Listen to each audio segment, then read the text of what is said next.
4 నెలల కాలంలో ఏం చేసింది శూన్యం.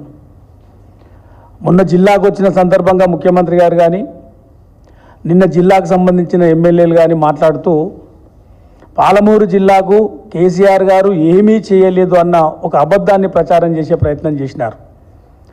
నిజంగా మీకు చిత్తశుద్ధి ఉంటే మీ దగ్గర లెక్కలు, అధికారుల దగ్గర లెక్కలు తీసుకోండి. పాలమూరు ప్రాజెక్టులను పండబెట్టిందే 2014 వరకు కాంగ్రెస్ పార్టీ, 14 నుంచి 23 వరకు బ్రహ్మాండంగా పనిచేసింది బీఆర్ఎస్ పార్టీ. మళ్ళీ అధికారంలోకి వచ్చిన ఈ 14 నెలలుగా మళ్ళీ పండబెట్టిందే మళ్ళీ కాంగ్రెస్ పార్టీ. 2014 కంటే ముందు పాలమూరు జిల్లాలో ఎంత ఆయకట్టు ఉండే, ఎన్ని ఎకరాల వరి సాగయ్యేది, మేము దిగిపోయే నాటికి ఎన్ని ఎకరాల వరి సాగైందో లెక్కలు చూస్తే క్లియర్గా మనకు అర్థమైపోతుంది. కేసీఆర్ గారి విజన్ ఏంది, కేసీఆర్ గారు ఎంత గొప్పగా పాలమూరు రైతులకు సంబంధించిన దాంట్లో ఎంత ఇంట్రెస్ట్గా పనిచేసారు అనేది. అంత గొప్పగా పనిచేసిన కేసీఆర్ గారిని ఇంకా విమర్శిస్తూ పోతా ఉన్నారు. పాలమూరు రంగారెడ్డి ప్రాజెక్టు ఎప్పుడో కంప్లీట్ కావాల్సిన ప్రాజెక్ట్, అది కేసులు వేసిందే మీరు, వేయించిందే మీరు కదా. ఇలా 90% కంప్లీట్ అయిన ప్రాజెక్టు నిజంగా ఈ గవర్నమెంట్ వచ్చిన తర్వాత కాన్సన్ట్రేషన్ చేస్తే పోయిన జూన్ వరకే కంప్లీట్ అయ్యే ప్రాజెక్టు. కానీ ఇవాళ పరిస్థితి ఈ జూన్ కూడా అయ్యే పరిస్థితి లేకుండా పోయింది. ఎందుకు అంత నిర్లక్ష్యం వహిస్తూ ఉన్నారు? ఒక మంచి అవకాశం వచ్చింది కదా పాలమూరు జిల్లా నుంచి ముఖ్యమంత్రిగా. పాలమూరు ప్రాజెక్టును కంప్లీట్ చేస్తే దాదాపు 10 లక్షల ఎకరాలకు పాలమూరు జిల్లాలోనే నీళ్ళు ఇచ్చే అవకాశం ఉంది. కాలువలకు సంబంధించిన టెండర్లు అయిపోయినాయి, కాలువలకు సంబంధించిన టెండర్లు కంప్లీట్ అయిపోయినాయి. ఓన్లీ ల్యాండ్ అక్విజిషన్ చేస్తే వర్కులు స్టార్ట్ చేయొచ్చు. కేసీఆర్ గారు ఉన్నప్పుడే నార్లాపూర్లో ఒక మోటార్ స్టార్ట్ అయింది. వట్టెం వరకు అన్ని మోటార్లు రెడీగా ఉన్నాయి. మొన్న వర్షాకాలంలో ఎందుకు నింపలేకపోయిర్రు అంటే పాలమూరు ప్రాజెక్టును కంప్లీట్ చేస్తే కేసీఆర్ గారికి పేరు వస్తుంది. ఎంత డీలే చేస్తే తర్వాత మేము చేసినాము అన్న ఒక రాజకీయ కోణంలో మీరు ఆలోచన చేస్తున్నారు తప్ప రైతుల కోణంలో, ప్రజల కోణంలో ఎన్నడూ కూడా ఈ కాంగ్రెస్ ప్రభుత్వం ఆలోచన చేస్తలేదు. నిజంగానే ఆలోచన చేసి ఉంటే పోయిన జూన్ వరకే 5-6 నెలలు కష్టపడితే కంప్లీట్ అయ్యే ప్రాజెక్ట్ని పూర్తిగా పండబెట్టారు.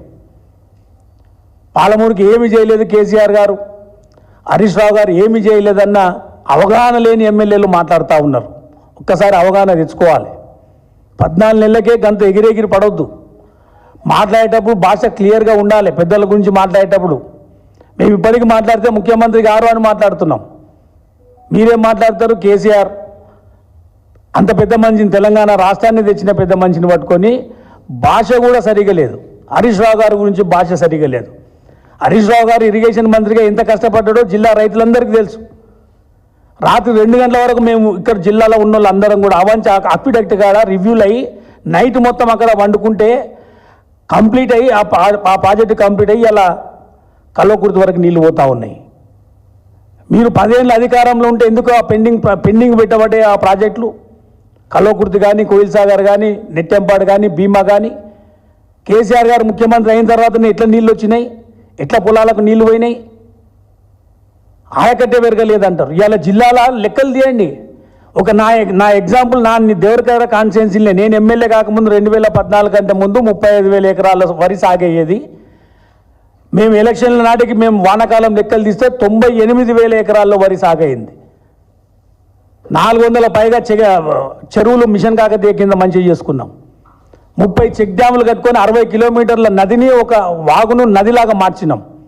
దాదాపు 20,000 ఎకరాల్లో చెక్ డ్యాముల కింద సాగైతా ఉంది. కోయిసారి కట్టి 60 ఏళ్ళు అయింది. దాని వెనకాల ఏం ఆయకట్టే పెరగలేదంటాడు ఎమ్మెల్యే. దాని వెనకాల మేము కోయిల్ సాగర్ నుంచి గ్రావిటీ కెనాల్ ఎవరికి ఆలోచన కూడా లేకున్నది. మీకు ఎవరికి 60 ఏళ్ళులా ఒక కాలువలోతో 11 గ్రామాలకు నీళ్ళు వచ్చే గ్రావిటీ కెనాల్ తీసుకొని వచ్చినాం. దాదాపు 90 కోట్లు పెట్టి లెఫ్ట్ రైట్ మెయిన్ కెనాల్ మాంటనైజ్ చేసినాం. కోయిల్ సాగర్ కింద ఎంత ఆయకట్టు అవుతుంది ఇరిగేషన్ అధికారులతో తీసుకోండి. మొన్న వానాకాలం పంట ఎంత వేసిర్రు, అంతకుముందు 14 కంటే ముందు ఎంత ఉంటుండే, ఇప్పుడు ఎంత వచ్చింది? ప్రతి కాన్స్టిట్యున్సీ వైజ్గా లెక్కలు ఉన్నాయి కదా.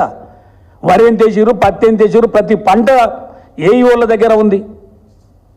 ఇలా రైతు వేదికలు పెట్టి 5,000 ఎకరాలకు ఒక ఏఈఓని పెట్టి ప్రతి దగ్గర డాటా ఉంది. డాటా అంతా పక్కన పెట్టేసి ఎంతసేపు అబద్ధాలు చెప్పాలి, అబద్ధాలు చెప్పాలి, అబద్ధాలు చెప్పాలి. ఇప్పటికైనా చిత్తశుద్ధితోటి పాలమూరు బిడ్డగా ఆలోచన చేసి ఒక మంచి అవకాశం వచ్చింది జిల్లా నుంచి, ఆ ప్రాజెక్టును కంప్లీట్ చేసి కాలువలు కంప్లీట్ చేసి నిజంగా 10 లక్షల ఎకరాలకి ఇలా పాలమూరు సస్యశ్యామలమయ్యే అవకాశం ఉంది. గంత కష్టపడ్డ నాయకులను విమర్శించు కాదు, ఇవాళ మీకు అవకాశం వచ్చింది, మీరు పనిచేసి చూపియండి. ఎన్ని రోజులు ఇంకా అబద్ధాలు చెప్పుకుంటూ పోతూ ఉంటారు. 6 గ్యారెంటీలు అని చెప్తే అర గ్యారెంటీ చేసి ఇంకా ప్రజలకు చేసినాం అన్ని భ్రమలు కల్పిస్తూ ఉన్నారు. డిసెంబర్ 9 అంటే డిసెంబర్ 9 వా, తర్వాత 100 రోజులు అంటే 100 రోజులు వా, తర్వాత ఆగస్టు 15 అన్ని దేవుళ్ళ మీద ఒట్టు వ్యక్తి ఎలక్షన్ల ఎంపీ ఎలక్షన్ల మళ్ళీ అది వా, మళ్ళీ మొన్న డిసెంబర్ 9 వచ్చింది మళ్ళీ అది వా, మళ్ళీ మొన్న 26 నాడు మొత్తం 4 పథకాలు ఇస్తున్నామంటారు. మళ్ళీ 26 నాడు సాయంకాలం సల్లగా ఏం చెప్తారు, మళ్ళీ మార్చి 31 వరకు పోస్ట్ పోనే తప్ప ఒక్క దాని మీద క్లారిటీగా ఇది చేస్తున్నాం ఇది చేస్తాం ఆలోచన ఉందా మీకు ఎవరికైనా? నిన్న మా ఎమ్మెల్యే మాట్లాడుతూ ఒక్క రేషన్ కార్డు ఇయ్యలే. అరే నాయన, మీరు చెయ్యని పనిని చేసుకున్నట్లు ప్రచారం చేసిర్రు, మేము చేసిన పనిని మేము చెప్పుకోలేకపోయినా ప్రచారం చేయలే. 6,17,000 రేషన్ కార్డులు మా ప్రభుత్వం ఇచ్చింది, మీరు మాత్రం ఒక్క రేషన్ కార్డు ఇవ్వలేదు అన్నట్లు మాట్లాడుతూ ఉన్నారు. మీ దగ్గర లెక్కలు ఉంటాయి కదా అధికారుల దగ్గర. అందుకే అబద్ధాలు చెప్పేసి బంద్ చేసి ఒక మంచి అవకాశం వచ్చింది. ఈ 14 నెలల కాలంలో ఒక్కటంటే ఒకటి మా నియోజకవర్గానికి ఒక జీవో రాలే, ఒక పని కాలే. సంవత్సరం క్రితం హరీష్ రావు గారు ఆరోగ్య శాఖ మంత్రిగా ఉండి కేసీఆర్ గారు ఆశీర్వాదంతో 100 పడకల ఆసుపత్రి దేవరకథకు తీసుకొచ్చి 50 పడకల ఆసుపత్రి కొత్తకోటకు తీసుకొని వచ్చి టెండర్లు అయిపోయి భూమి పూజ కూడా సంవత్సరం పైన అయిపోయింది. మేము గవర్నమెంట్ ఉన్నప్పుడు భూమి పూజ చేస్తే మళ్ళీ మొన్న దామోదర రాజనరసింహ గారిని తోలుకొచ్చి మళ్ళీ భూమి పూజ చేస్తారు. ఎవరైనా కంప్లీట్ చేసి ప్రారంభం చేయాలి తప్ప చేసిన భూమి పూజకే మళ్ళీ చేస్తుంటే మీ తెలివి తక్కువదనం అర్థమవుతా ఉంది. ప్రజలు మర్చిపోయారు అనుకుంటారు. ప్రజలకు క్లారిటీ ఉన్నారు. హరీష్ రావు గారే అప్పుడే వచ్చిండ్రు, పలక ఉంది, ఏ డేట్ నాడు జీవో వచ్చింది, శాంక్షన్ ఎంత అయింది, 35 కోట్లు, టెండర్ అయిపోయింది, భూమి పూజ అయిపోయింది. సంవత్సరం తర్వాత మళ్ళీ అదే టెంకాయ.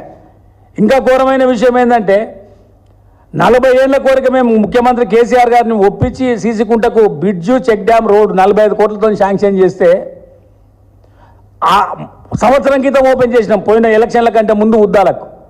మొన్న రీసెంట్గా మళ్ళీ ఓపెనింగ్ చేస్తారు. ఏది దాని ముందర ఒక 10 లక్షల సీసీ రోడ్ వేసి, సరే 10